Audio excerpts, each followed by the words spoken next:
네, 그레너리 투자자문의 이완수 대표 모셨습니다. 안녕하세요. 네, 안녕하십니까. 네. 네, 월스트리트 나우 지금부터 출발을 해보도록 할 텐데 저희가 월요일 날짜를 너무 잘 잡은 것 같아요.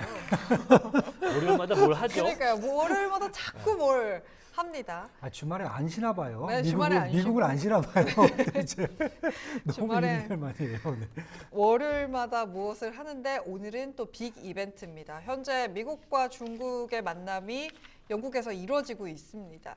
아직까지 시작했다라는 이야기가 그 중국적 언론에서만 나왔고 그게 시간이 9시 한 20분 정도. 네, 9시 20분 예. 경 정도에 나왔고 일단 언론에서는 히토류 관세, 수출 통제 뭐 이런 것들 집중 조율하겠다라고 하는데 대표님 얘기 잘 될까요? 어떻게 보세요?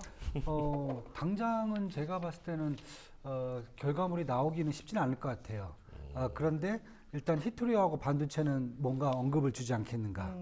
왜냐하면 지난번에 관세 협상, 제네바 협상했을 때 그때 이제 저희가 말씀드렸지만 이제 그때 상호 관세만 얘기를 했거든요. 그 다음에 90일 동안 유예를 두고 그 사이에 품목별 관세, 네. 이제 반도체, 히토류, 뭐 자동차, 의약품, 뭐 아니면 신재생 에너지, 스마트폰 이런 이제 품목별 관세 얘기를 할 거고요. 그 다음에 제가 동시에 이제 무역 협상도 같이 할 거다. 네. 그렇다면 이제 환율이라든지 아니면 이제 비관세 장벽, 산업 보조금까지 다 얘기를 할 거예요. 그러다 보니까 빨리 해야 돼요. 제가 그래서 빨리 해야 된다. 그래서 EU하고 협상을 하려다가 잠깐 또 제껴놨어요. 그래서 지금 빨리 지금 나온 거고 저는 이 스피드가 이 속도가 맞다. 유정 속도가 맞을 걸로 보여지고요. 중요한 것은 저는 이제 5월 초에 그렇게 나왔으니까 6, 7, 8월 초쯤에는 아마 이제 전반적인 일괄 타결 협상은 그때쯤엔 나올 것 같고요. 그 사이에 이번 뭐 런던 협상뿐만 아니라 저는 또 할 것 같아요. 계속 몇 번 더 할 것 같아요. 예. 근데 왜 자꾸 이렇게 옮겨 다니면서 하는지 모르겠어요. 하여튼 여기저기 다니면서 제네바 좋았다고 그렇게 맛집이 그러는데. 있는 곳을 가는 거 아닙니까? 그 미슐랭 가이드 한번 보고서 다니는 것 같은 느낌도 있고 지금 하여튼 계속 옮겨 다니면서 계속 할 것 같아요. 그러니까 일본도 지금 보시면은 지난주 4차 협상단까지 갔잖아요. 이번 주 또 갈지 어찌 아직 모르겠어요. 또 지금. 간다고 하더라고요. 또 간대요? 왜 이렇게 일본하고는 안 되는 거예요? 그러니까요. 일본은 사실 이제 두 가지예요. 자동차하고 관세 문제입니다. 환율 문제입니다. 환율. 왜냐하면 일본은 환율만 나오면 갑자기 발작을 일으켜요. 멀쩡하다가도. 왜냐하면 이미 프라자비 때 계속 말씀드리잖아요. 한번 겪었기 때문에 일본은 다른 것보다 환율 쪽에 대해서는 되게 민감해요. 그렇기 때문에 통화정책 쪽이 민감하기 때문에 아마 제가 알기로는 계속 환율 쪽을 지금 붙잡고 늘어지고 있기 때문에 미국이 협상이 잘 안 터진다. 이게 그 첫 번째는. 그다음에 두 번째는 자동차가 사실 뭐 일본 같은 경우는 뭐 대부분이잖아요. 근데 일본이 지금 자동차, 특히 이제 한국 같은 경우는 자동차가 사실 미국으로 가서 공장 짓겠다고 현대자동차가 뭐 선언을 해버렸잖아요. 근데 일본 같은 경우는 지금 가겠다는 데가 아무도 없어요. 네. 없죠. 이미 전에 이제 옛날 프라자 합의 이후에 이제 혼다가 한번 갔다가 혼다가 이제 뭐 미국 기업이 돼버렸잖아요. 지금 네. 솔직히 말해서 뭐 일본 기업이 아니잖아요. 이제 그런 경험을 겪고 나서 그 다음부터는 잘 이제 있는 회사들이 이제 리쇼어링 하는데 더 중점을 두지 이제 밖으로 나가는 온쇼어링이라든지 이런 부분을 잘 안 하기 때문에 아마 그런 데 지금 계속 막혀 있다는 얘기가 있는 것 같아요. 그래서 일단 중국 같은 경우에는 저는 이번 협상에서 히토류하고는 반도체는 분명히 얘기가 나온다. 히토류는 분명히 트럼프 대통령이 지난주에 비행기 안에서 그 얘기를 했거든요. 히토류와 같은 복잡한 문제는 일단 생각할 필요가 없다 앞으로. 그러니까 이미 다 얘기가 됐다는 거고요. 그다음에 중국에서도 계속 AI 반도체 특히 뭐 잘 보시다시피 뭐 그 얘기도 많이 나왔어요. 이제 화웨이가 만든 반도체는 안 쓸 거다. 왜냐면 아직 기술 많이 떨어지거든요.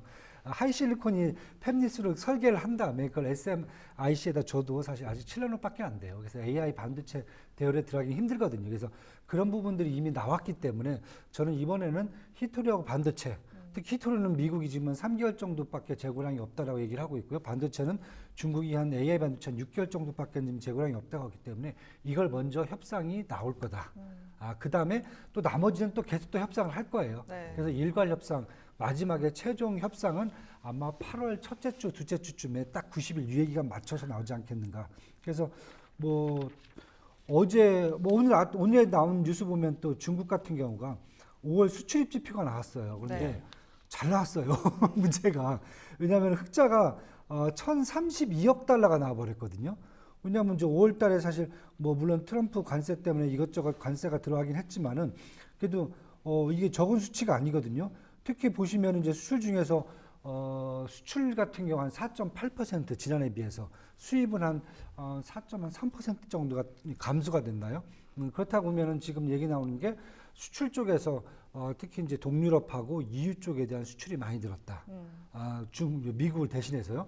대신에 이제 수입 쪽에서는 미국서 들어온 수입들이 다 스톱이 된 상태이기 때문에 수입은 또 감소가 됐다.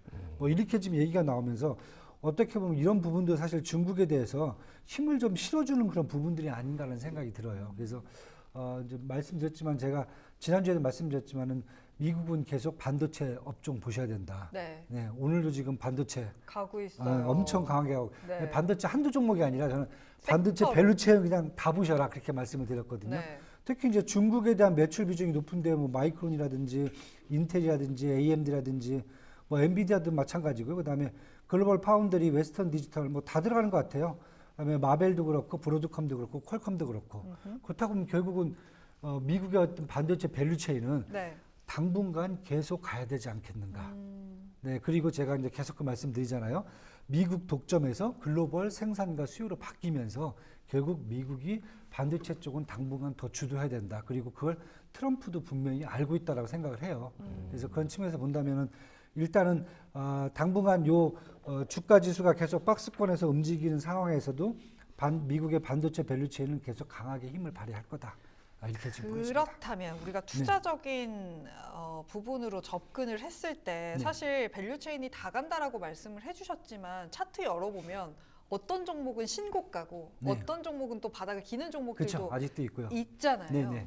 그렇다면 뭘 봐야 될까요? 뭐 AI 칩 위주로 봐야 될까요? 레거시를 봐야 될까요? 그쵸. 뭘 보면 좋을까요? AI 칩 위주죠. AI 칩 위주다. 네, 지난번에 한번 제가 중국하고 미국의 반도체 밸류체인을 분석을 해드렸잖아요. 그런데 중국이 제가 무서운 게 그걸 말씀드렸어요. 계속 밸류체인을 만들어 갖고 끌고 올라온다.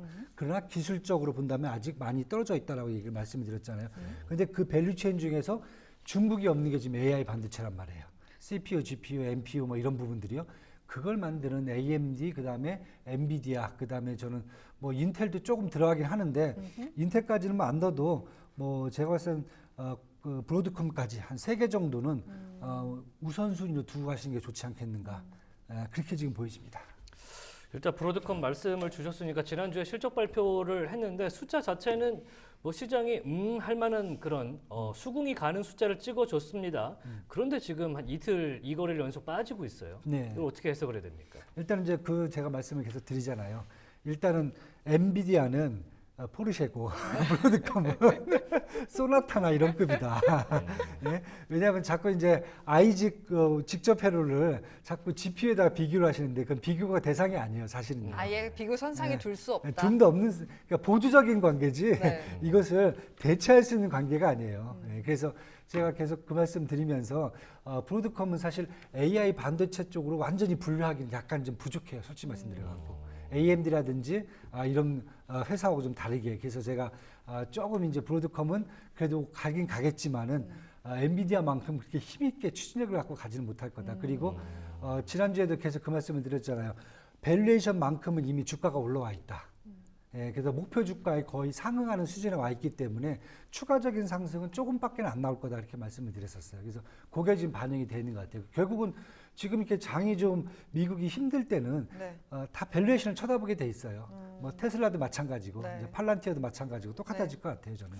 근데 저는 약간 걱정되는 게 물론 방금 AI 관련된 반도체의 그 지금 뭐 공급망 자체가 중국에 비해서 굉장히 우월하고 전 세계적으로 압도하고 있는 걸 갖고 있는 게 미국이라 이렇게 말씀을 주셨는데 지수로 봤을 때는 좀 많이 너무 오버밸류가 된 거 아니냐라는 느낌도 받거든요. 오늘 같은 경우도 시티에서 다시 6,300을 줬는데 이게 물론 그렇게 가면 좋겠지만 그쵸. 지금 시장 분위기 자체가 뭔가 어수선한데 6,000 주고 JP모간도 오늘 올리고 그랬단 말이죠. 네, 그렇죠. 이게 감당이 가능할까요? 일단은 저는 반도체 쪽이 결국은 끌고 가야 된다. 왜냐하면 제가 이제 계속 말씀드린 게 다른 것보다 이제 주식의 업종이라는 게 네. 기존에는 물론 이제 미국의 반도체 산업이 사실 갑자기 한국, 대만 쪽에 사실 약간 밀리기 시작했었어요. 생산 쪽에 그땐 중심이었으니까요. 그런데 지금 보시면 최근 한 1년, 2년 동안 전반적인 반도체 시장이 두 가지로 바뀌었어요. 뭐냐면은 파운드리하고, 그러니까 디램이라든지 이런 데 쪽보다는 파운드리 쪽하고, 두 번째는 AI 반도체로 전반적으로 시장이 이제 바뀌었거든요. 네. 근데 AI 반도체하고 파운드리 쪽이 기존에는 미국 독점에서 제가 말씀드린 이제 글로벌로 이제 바뀌잖아요. 그럼 산업 자체의 어떤 전반적인 레벨이 저는 바뀐다고 봐요. 매출 규모가 바뀐다고 봐요. 그렇게 됐을 경우에 주가 같은 경우도 똑같이 저희도 마찬가지. 현대차가 국내만 생산해서 쓰다가 갑자기 글로벌로 올라갔을 경우에는 그 현대차의 가치 자체가 틀려지잖아요. 네. 그 상황에 와 있는 게 아닌가. 엔비디아 지금 처음에는 사실 미국에 있는 포르쉐 같은 경우는 제가 말씀드린 메타라든지 구글이라든지 마이크로소프트 같이 돈이 많은 애들만 썼단 말이에요. 너무 비싸니까. 근데 지금은 딴 뭐 글로벌 회사들 보면은 일부 엔비디아 갖다 쓰고 그 다음에 GPU 쓰고 아니면 일부는 또 아이작 갖다도 쓰고 이렇게 섞어서 쓰기 시작하거든요. 네. 그러니까 결국 글로벌로 지금 이 모든 매출들이 다 뿌려졌을 경우에는 저는 회사의 기본적인 레벨이 달라진다.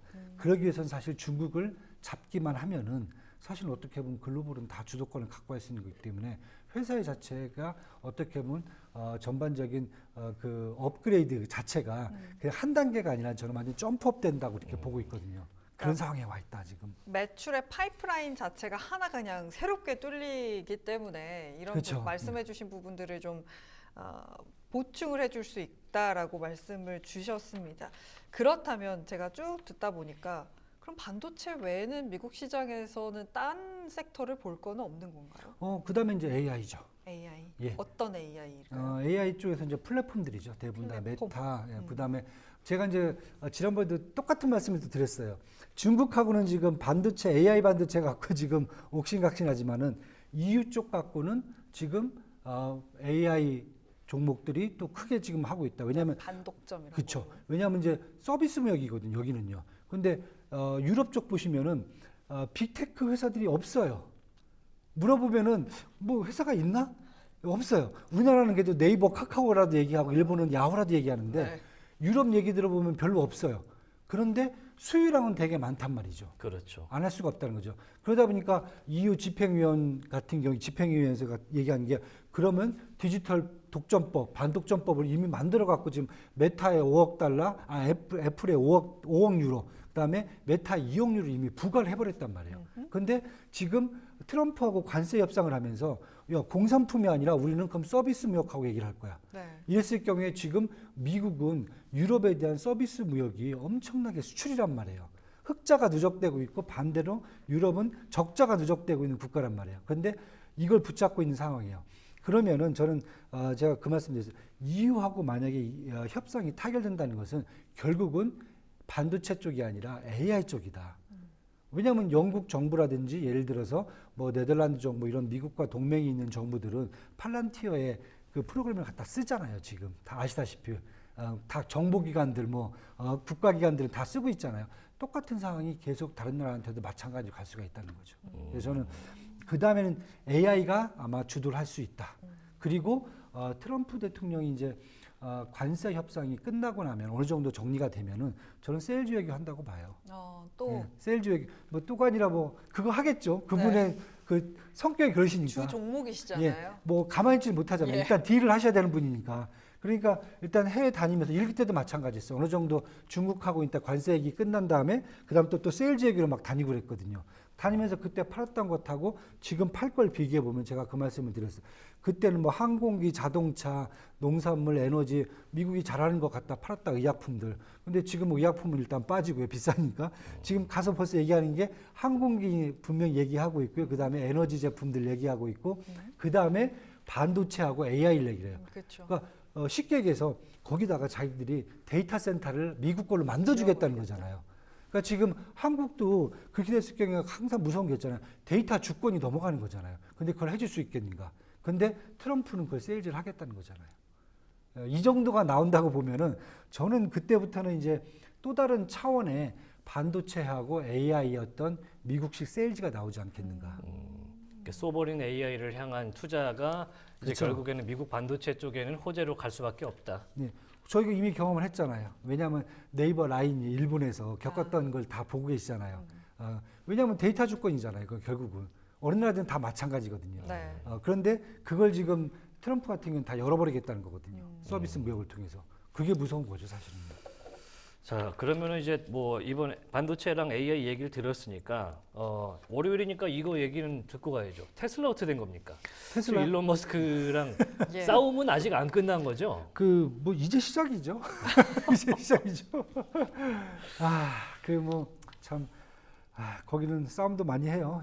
자기들끼리도 싸우고 외국 사람들하고 싸우고. 그렇게 해도 되는 겁니까? 우리 우리- 인식에는 네, 그쵸. 대통령과 기업인이 그렇게 게. 설전을 이제 온라인으로, 물론 온라인이지만 네. 한다는 게 참 이해가 안 가는데. 네. 뭐 그런데 미국은 뭐 항상 그렇게 있어 왔으니까요. 음. 뭐 이미 젠슨 왕이라든지 AMD의 리사수 같은 경우 이미 벌써 100기가 아니죠. 이미 그냥 깃발 들고 서 지금 막 대항하고 있잖아요.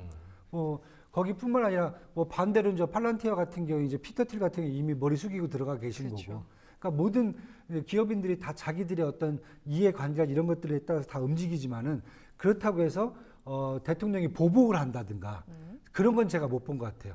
뭐 중국식으로 뭐 마윈을 뭐 그냥 어디 안 보이게 좀 한다든가 뭐 이런 건 없는 것 같아요. 그러니까 본인들 목소리 다 내고 그 다음에 그게 정부 정책하고 안 맞으면은 그건 시장이 판단할 일이다. 그렇게 가는 것 같아요.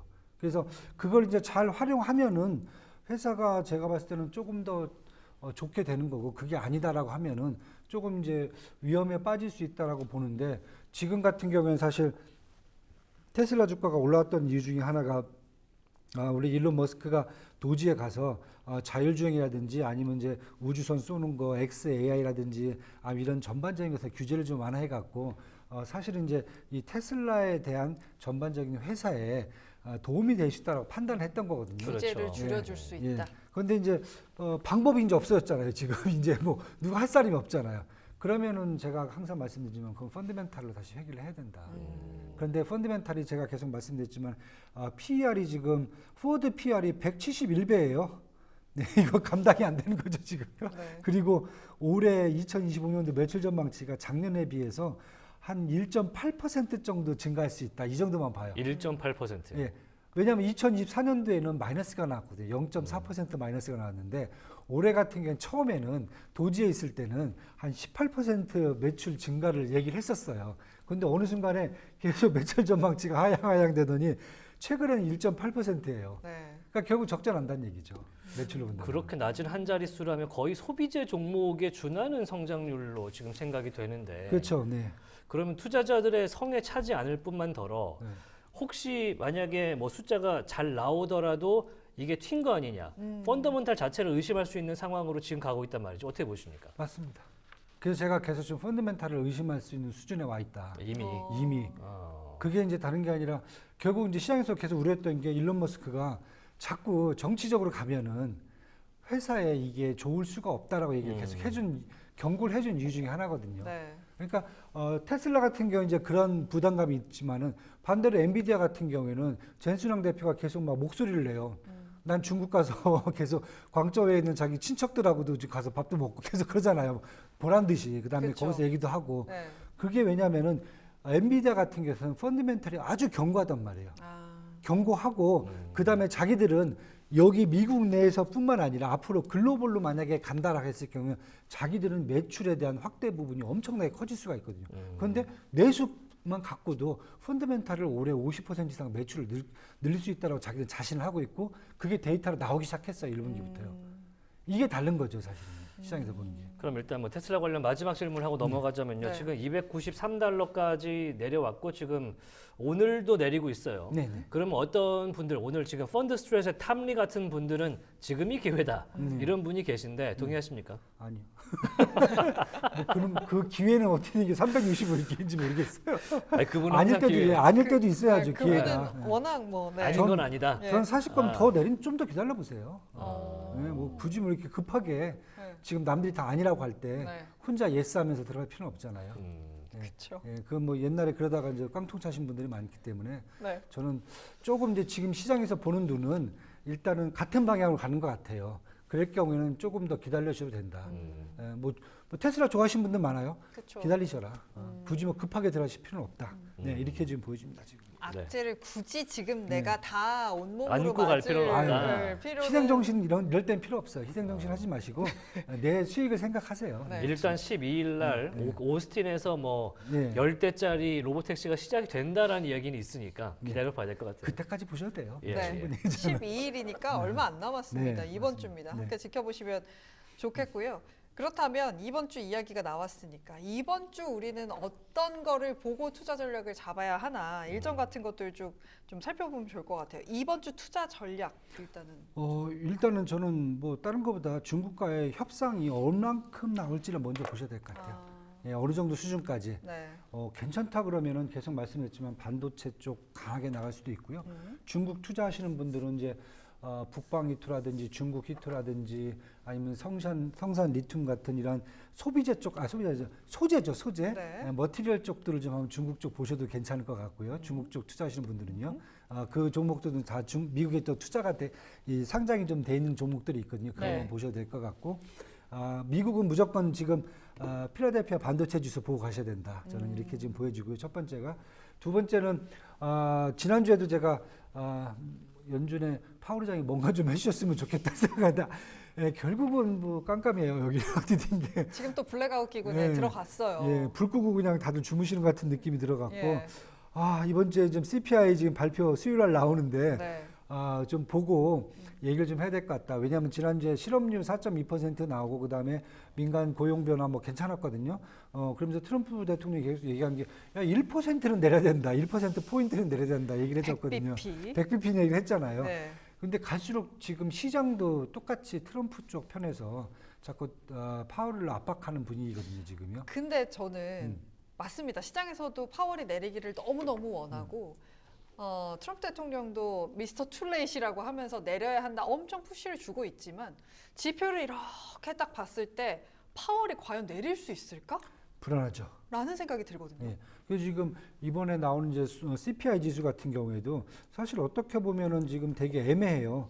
지금 나오는 게 지금 뭐 예상 같은 경우에는 소비자 물가 지수는 한 2.3% 지난달하고 똑같다라고 보고 있고요. 그다음에 근원 CPI 같은 경우 한 2.9%로 지난달 2.8%가 좀 높게 얘기를 하고 있어요. 그러니까 이유가 뭐냐면은 지금 유가 같은 경우에는 뭐 $60 선에서 계속 움직이고 있고 원자재 가격은 이렇게 뭐 크게 올라가지 않았기 때문에 네. 그냥 소비자 물가 지수 CPI는 그냥 전년 대비 똑같다라고 보는데 근원 CPI가 올라가는 게 다른 게 아니라 지금 주택 비용이라든지 이런 비용들이에요. 네. 그러니까 쉽게 해서 금융 비용이에요.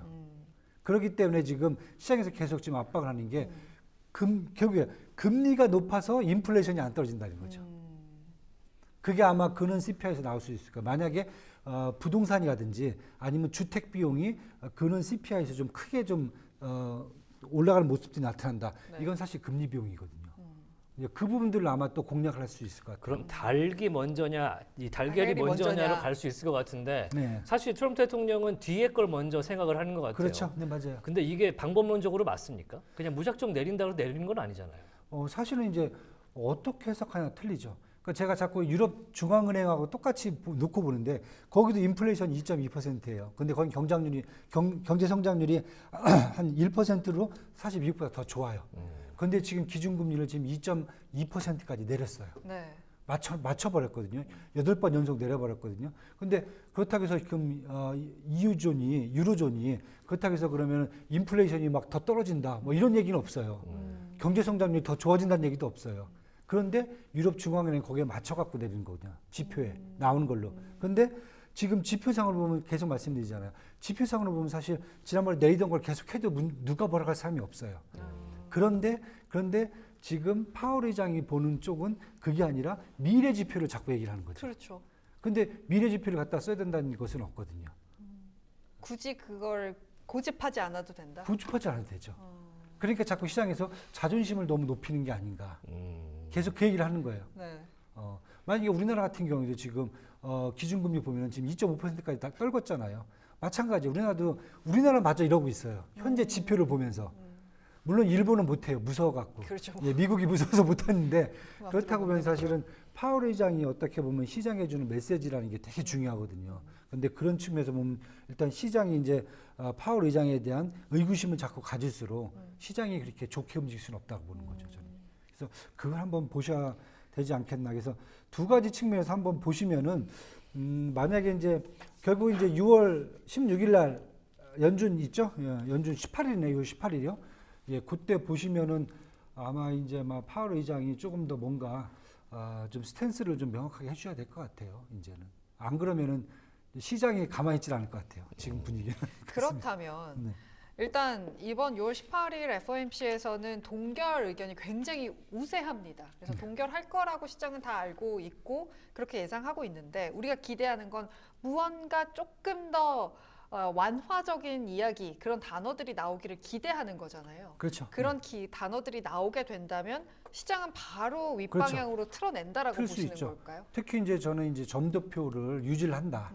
그러니까 점도표를 더 올려갖고 기준금리 인하 횟수를 줄여버린다던가 이러지만 않고 유지한다던가 아니면 좀 더 내려준다던가 뭐 그 가능성 없지만 저는 유지될 거고 보이거든요. 유지만 돼도 사실 시장에 되게 큰 시그널이 될 수 있어요. 하반기에 내릴 수 있다는 얘기잖아요. 그 다음에 경제 성장률 전망점이 1.8%로 지금 해놓고 있는데 4월달에 조정하는 게 1.8%거든요. 근데 전 더 내려야 될 걸로 보여져요. 근데 얼만큼 1% 안으로도 내릴 수 있을 것 같아요. 그 정도 내려준다고 하면 경제가 침체가 되고 그 다음에 점도표가 그 정도 나온다 그러면 하반기에는 어떻게 보면 파월 입장에서는 자기가 앞으로 이제 하반기에 할 내용들을 미리 얘기하는 꼴이 되는 거죠. 이게 시장에서 바라는 것은 사실 그거죠 지금요. 그래서 내리고 안 내리고가 중요한 게 아니라 지금 시장에서 일단 하반기를 다 보고 있어요. 근데 하반기에 과연 해줄 건가? 예, 그거에 대해서 더 지금 원하는 그런 느낌으로 지금 보고 있습니다. 지금. 그러니까 전 개인적으로 스태그플레이션 관련된 멘트만 없어도 시장이 올리지 않을까라는 기대감도 이번 FOMC에서 좀 들어봅니다. 네. 자, 이번에 다른 얘기로 넘어가 볼 텐데 증시 일정 속에 있는 이 어닝 시즌 남은 것들 좀 얘기를 해봐야 될 것 같아요. 이번 주 수요일 날, 목요일 날 장마감 이후에 오라클과 어도비의 실적 발표가 있는데 네. 벌써 또 들어왔네요. 뭐 어떻게 봐야겠습니까? 큰 기대는 없습니다. 큰 기대는 없어요. 이미 뭐 시적 시장 다 끝났기 때문에 네, 큰 그쵸. 기대는 없는데 일단 오라클은 다른 것보다 지금 뭐 주가 목표 주가가 176달러 정도로 좀 돼 있거든요. 그래서 지금 174달러예요. 그래서 지금 거의 목표 주가에 와 있기 때문에 이제 사실 시장에서는 그렇게 큰 변동은 없을 것 같은데 하나 만약에 지금 본다라고 보면은 스타게이트 프로젝트에 사실 오라클이 들어가 있거든요. 그렇죠. 근데 뭐가 되게 되는 느낌이 없어요 요즘. 그래서 지금 그것 때문에 저는 네. 뭐 내용이 없어요 지금. 네, 지금 뭐 소프트뱅크도 네. 돈 없다 그러고. 레리 앨리슨이 사라졌어요 뉴스에서. 사라졌어요. 그러니까요. 5천억 달러를 이제 뭐 한 5년간 특히 이제 트럼프 재임 기간 동안에 투자를 해갖고 AI를 전 세계 AI를 주도하겠다라고 했는데 다 사라졌어요 지금. 소프트뱅크도 사라지고 오픈AI도 사라지고 다 사라졌어요. 그래서 네. 지금 이제 시장에서 얘기한 게 그럼 오라클에서 이 부분을 이제 빼야 되는 게 아닌가. 아예. 네, 아예 빼야 되는 게 아닌가. 오. 근데 이제 그것 때문에 지금 조금 만약에 실적이 지금 예상치는 작년에 비해서 매출이 155억 달러로 지금 한 8.9% 증가한 걸로 나타나고 있는데 그 부분이 과연 나올까가 지금 퀘스천 마크인 것 같아요. 오라클 같은 경우는. 그래서 오라클은 조금 이제 우리가 약간은 좀 한 발짝 물러나서 좀 보셔야 될 것 같다 이렇게 네. 보여주고요. 어도비도 지금 마찬가지예요. 뭐 크리에이티브 클라우드라든지 다큐멘트 클라우드, 그러니까 이미지 생성 이런 쪽에 사실 어도비가 시스템지가 좀 강한데 지금 이번 분기 지금 58억 달러 매출 보고 있는데 작년 대비해서 한 9.4% 정도 증가한 걸로 나오고 있는데 지금 뭐 시장 분위기에서는 그렇게 지금 AI 쪽에 관련돼 갖고 크리에이티브 쪽에 다큐멘트 쪽은 사실 보조적인 그런 프로그램들이거든요. 이게 지금 어느 정도 성과가 있을지는 지금 약간 퀘스천 마크를 돌리는 것 같아요. 그래서 일단은 뭐 PER이 한 20배이기 때문에 싸긴 하지만 목표 주가는 지금 515달러거든요. 근데 지금 주가는 416달러라 아마 어도비는 그래도 조금 이제 저평가된 부분이 있어 갖고 그걸 이제 약간 좀 회복될 수 있는 여지는 좀 있지만은 둘 다 제가 봤을 때 크게 기대는 뭐 할 필요 없을 것 같고요.